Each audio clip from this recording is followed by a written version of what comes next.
کچھ لوگ خوشبو کی طرح ہوتے ہیں،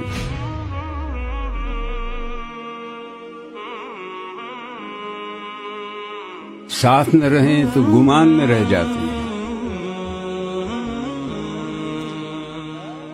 یاد جن کی کسی جھونکے کی مانند بن کہے چلی آتی ہے،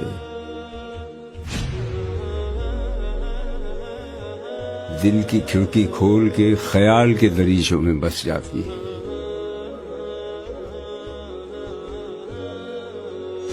شہر کے شہر جیسے ان میں گم ہو جاتے ہیں، ذکر چلے تو گزرتے لمحے رک جاتے ہیں، ایک ایسی یاد کے کونے میں اپنے احساس کا حصہ ہے، ٹوٹتا ہی نہیں جو یہ ایسے ساتھ کا قصہ ہے۔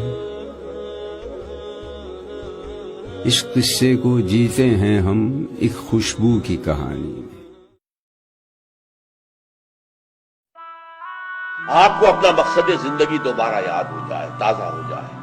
ہمارے لیے مقصود اللہ کی رضا ہے، دنیا کی کوئی شے مقصود نہیں ہے، مطلوب نہیں ہے۔ دنیا بس ضرورت کی شے ہے، برتنے کی شے ہے۔ زندگی اور جان کا رشتہ قائم رکھنے کے لیے جو ضروری ہے وہ ہمیں حاصل کرنا ہے، لیکن یہ کہ اس سے زیادہ نہیں۔ مطلوب لا مطلوب الا اللہ، لا مقصود الا اللہ، لا محبوب الا اللہ۔ مطلوب و مقصود و محبوب حقیقی اللہ کے سوا نہیں۔ کسی شخص کے بارے میں آپ کو اندازہ کرنا ہو تو دیکھ لیجئے اس کی طلب دنیا کا کیا حال ہے اور طلب عقبہ کا کیا حال ہے۔ رسولوں کی شان یہ تھی کہ وہ مبشر بھی تھے اور نذیر بھی تھے، تو میں بھی ایک ادنا غلام انہیں کا ہوں۔ میں جو کہہ رہا ہوں قرآن حدیث سے کہہ رہا ہوں۔ آپ نے یہ مولوی پروفیشن کریٹ کیوں کیا ہے؟ اسلام میں کوئی مولوی پروفیشن نہیں ہے۔ ہر مسلمان کو اس قابل ہونا چاہیے کہ نماز پڑھائے، ہر مسلمان کو اس قابل ہونا چاہیے اپنی بیٹی کا نکاح خود پڑھائے، ہر مسلمان کو اس قابل ہونا چاہیے کہ اپنے باپ کا جنازہ خود پڑھائے۔ جو دعا اس کے دل کی گہرائی سے نکلے گی وہ کسی عالم دین کے دل سے نکل سکتی ہے؟ اپنے غریبانوں میں جھانکیے، آپ خود کیوں نہیں پڑھتے دین کو؟ دنیا کا نظام اسلام پر ہے، ایمان پر نہیں ہے۔ آخرت کا معاملہ ایمان پر ہے، اسلام پر نہیں ہے۔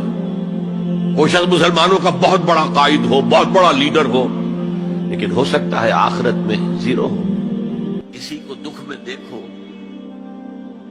اور اس پوزیشن میں ہو کہ تم اس کا کوئی مداوع کر سکو اور نہ کرو، پھر تم چاہے مفسر ہو، محدث ہو، نیک نہیں ہو۔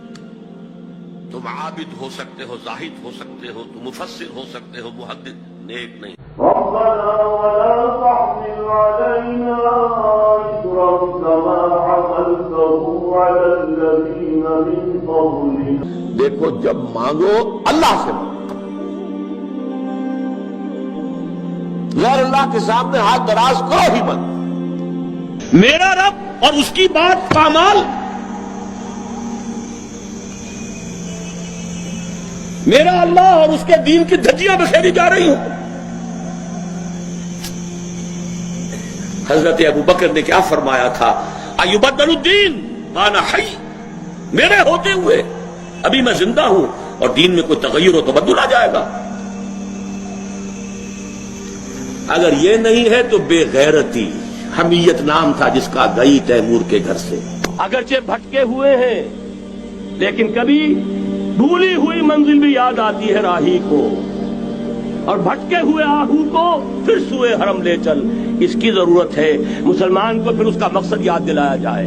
پاکستان اس لیے نہیں بنایا گیا تھا کہ ہمارے ہاں ٹاٹے اور برلے نہیں تھے تو ہمارے پاس اس کے بھی باغ وجود میں آ جائیں، اس لیے تو نہیں بنایا گیا تھا۔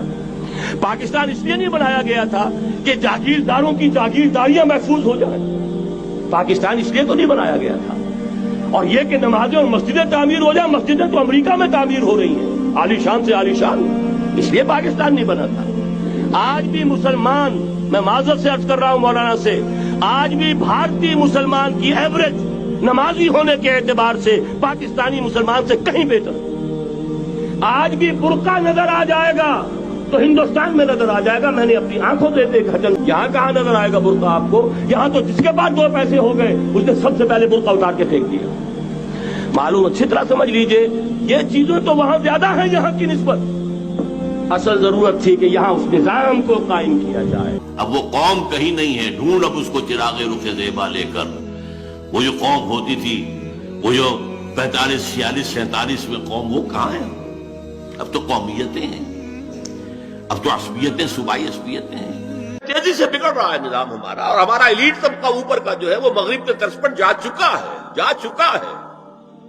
لیکن ہماری مڈل کلاسز میں، لوور کلاسز کے اندر ابھی کچھ اقدار ہیں شرم کی، حیا کی، عصمت کی، عفت کی.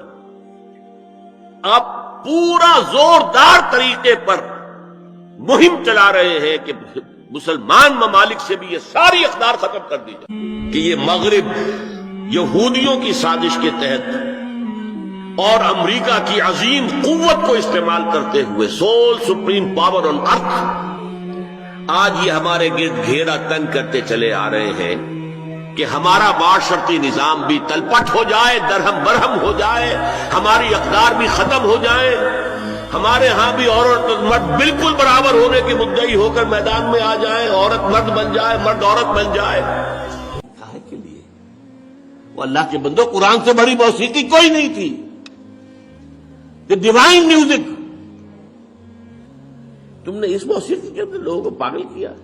دوال کھیلتے ہیں اور انہیں حال آتا ہے کیا؟ آپ انڈیویجول پارٹی، پرسنل پارٹی، بہت اعلیٰ کردار، بہت اعلیٰ تقویٰ، بہت زاہد، بہت عابد، سب کچھ ہے، لیکن اس نظام کا حصہ ہے جو نظام باطل ہے. آپ کس کی گواہی دے رہے ہیں؟ وَمَن لَّمْ يَحْكُم بِمَا أَنزَلَ اللَّهُ فَأُولَٰئِكَ هُمُ الْكَافِرُونَ. جو فیصلے نہیں کرتے اس چیز کے مطابق جو اللہ نے نازل کی ہے، وہی تو کافر ہے. تم نے کافر کسے سمجھا ہے؟ سب سے بڑا گناہ ایک غیر اسلامی نظام کے تحت زندگی گزارنا. اگر آپ نے پیسیولی اس کے خلاف کوئی جدوجہد آپ نہیں کر رہے تو آپ کا ہر سانس جو ہے وہ حرام ہے. سانس لو، سانس بھی آہستہ کے نازک ہے، بہت کام آفاق کی اس کار گئے شیشہ گری کا. اور اس سے بڑی جنگ کوئی نہیں اللہ کے خلاف. سودی کاروبار سارا ہمارے ساری معاشی نظام کے اندر سود اور جوا تانے بانے کے طریقے سے. یہ جوا ہوتا ہے نا اسٹاک مارکیٹ میں، ایک دم نیچے ایک دم اوپر. یہ دنیا کا وہ نظام ہے جاہلانہ. یہ ڈاکوؤں کا اڈا ہے یہ نظام، اللہ کے باغیوں کا. اور اس کی ہم سروس بھی کرتے ہیں، چاکری بھی کرتے ہیں، اس کے اندر سارا نظام بھی ہے، اور کسی کو ہوش ہی نہیں. اس نظام کے خلاف جدوجہد کرنا بھی فرض ہے. نہ علماء کو معلوم ہے، نہ علماء نے واضح کیا ہے. وہ ایک فقہی اسلام جو ہے اس میں تو یہ چیز ہے ہی نہیں. اس میں تو جہاد بھی فرض عین تو ہے ہی نہیں. جہاد کے معنی جنگ، اور جنگ جب ہوتی ہے تب ہوتی ہے. اگر دین کا غلبہ چاہتے ہو تو جہاد کرو، ثابت ہو گیا. نہیں کرتے ہو تو جہنم سے چھٹکارا پانے کا خیال بھی تمہاری خام خیالی ہے. میں عالم عرب کے بارے میں تو یقین سے کہہ رہا ہوں، احادیث نبویہ سے صاف ظاہر ہے. ویل للعرب من شر قد اقترب، عربوں کے لیے ہلاکت ہے. حدیث میں آتا ہے کہ ایک شخص کے 100 بیٹے ہوں گے تو 99 مر جائیں گے، ایک بچے گا. سب سے بڑے مجرم وہ ہیں. ان کی مادری زبان میں اللہ کا کلام، اور انہوں نے اللہ کے کلام کے پیچھے اپنے آپ کو نہیں لگایا، اسے اپنا امام نہیں بنایا. میرے حساب سے وہ الحمدللہ اللہ نے ان کو اتنا نوازا تھا. الحمدللہ میرے نزدیک وہ سب سے بہترین تفسیر کرتے تھے قرآن کی. اور جتنے بھی لوگ ٹی وی بیان کرتے تھے، میرے نزدیک اردو زبان میں ان کی تفسیر، ان کا بیان سب سے بہترین تھا. رسول کو بھی چوٹ لگی تھی، دل پر چوٹ لگی تھی. رسول کے پاس بھی بیٹی آئی تھی، بڑی پیاری بیٹی، فاطمہ بضعۃ منی. ابا جان تو عام لوگوں کے ہاں بڑی فراوانی ہو گئی. ذرا یہ دیکھیے میرے ہاتھوں پر گٹے پڑے ہوئے ہیں چکی پیسنے کی وجہ سے، میرے کندھے کے اوپر نشان پڑ گئے ہیں، مشکیزے میں پانی بھر کر لاتی. مجھے بھی کوئی کنیز، کوئی غلام عنایت ہو جائے. ہم پوری طرح ویژوائز کر سکتے ہیں کیا فیلنگ ہوگی محمد کی صلی اللہ علیہ وسلم. تو ہم ویژوائز کر سکتے ہیں نا کہ کیا کلیجہ اللہ نے دیا تھا کہ فرمایا بیٹی نہیں، یہ چیزیں ہمارے لیے نہیں. تمہیں میں اس سے بہتر چیز دیتا ہوں. 33 مرتبہ سبحان اللہ، 33 مرتبہ الحمدللہ، 33 مرتبہ اللہ اکبر ہر نماز کے بعد کہہ لیا. یہ کہیں زیادہ بڑی قیمتی ہے. کب اشکوں سے جڑ سکتا ہے، جو ٹوٹ گیا سو ٹوٹ گیا. موتی ہو کہ شیشہ جام کے مل، جو ٹوٹ گیا سو ٹوٹ گیا. تم ناحق ٹکڑے چن چن کر دامن میں چھپائے بیٹھے ہو. شیشوں کا مسیحا کوئی نہیں, کیا آس لگائے بیٹھے. بھارت میں مسلم معاشرہ کیسے لگا اور یہ پاکستان سے کس طرح مختلف ہے؟ کم سے کم یہ بتائیں کہ یہاں مسجدوں کا منظر، نمازیوں کی تعداد، عوام کا رہن سہن وغیرہ اور دوسرے ثقافتی پہلو پاکستانیوں سے کس قدر مشترک اور مختلف ہیں. براہ کرم تفصیل سے روشنی ڈالیے. مجھے آپ پاکستان میں واپس جانے دینا چاہتے ہیں یا نہیں؟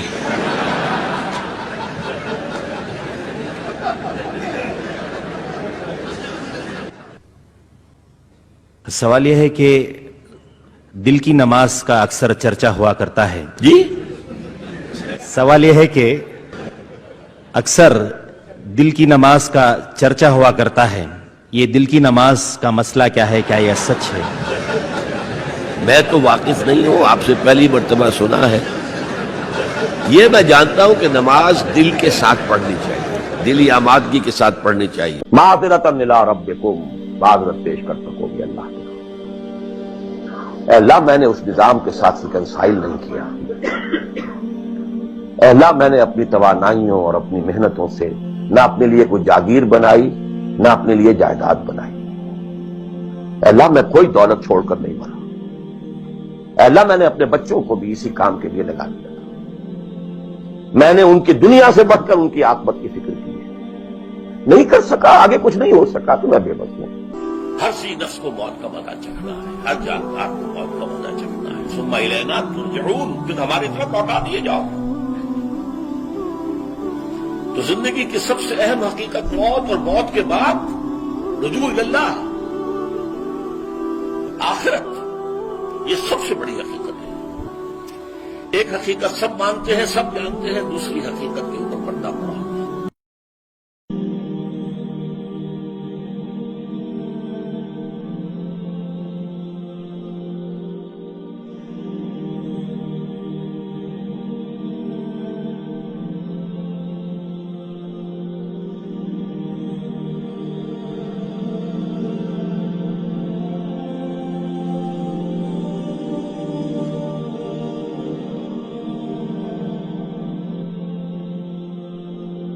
خاموشیوں کی زبان میرا مالک میری سن رہا ہے وہاں, جانتا ہے وہ خاموشیوں کی زبان. واغسل من نفسه من الخطايا كما نقيت الخيط كما نقيت الثوب الأبيض من الدنس. اللهم اغفر له وارحمه, اللهم اغفر له وارحمه, اللهم إنه كان وإنه يحتاج إلى مغفرة.